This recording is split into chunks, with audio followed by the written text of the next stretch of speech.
প্রিয় দর্শকবৃন্দ, আজকের আলোচনার বিষয় অনিয়মিত কর্মচারীদের পুজোর পরই বড় লড়াই। এই খবরটি প্রকাশিত হয়েছে রাজ্যের সুনামধর্মী আজকের ফরিয়াদ পত্রিকায়।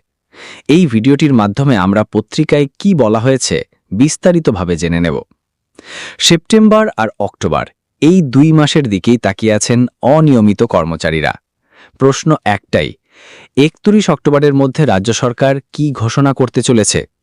আসছে কি সুসংবাদ, নাকি আবারও ললিপপ?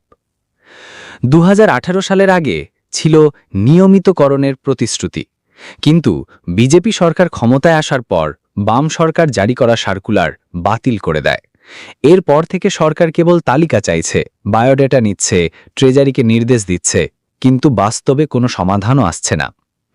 পুজোর আগে হতাশ অনিয়মিতরা, তাই এবার তারা বড় আশা নিয়ে তাকিয়ে আছে পুজোর পর সরকারের ঘোষণার দিকে।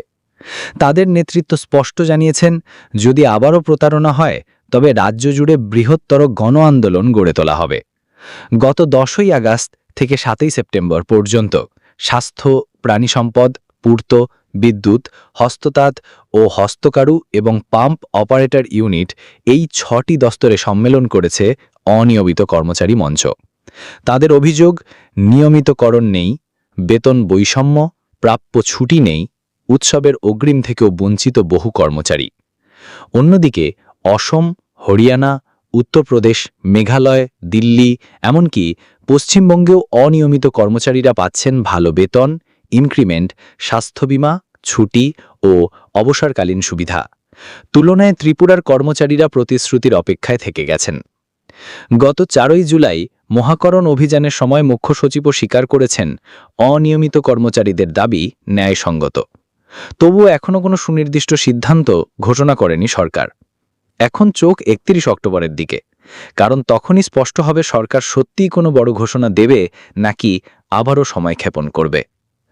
আসন্ন বিধানসভা অধিবেশনে কি মুখ্যমন্ত্রী ডক্টর মানিক সাহা অনিয়মিত কর্মচারীদের জন্য সুসংবাদ দেবেন, নাকি শুরু হবে আরও বড় আন্দোলনের নতুন অধ্যায়?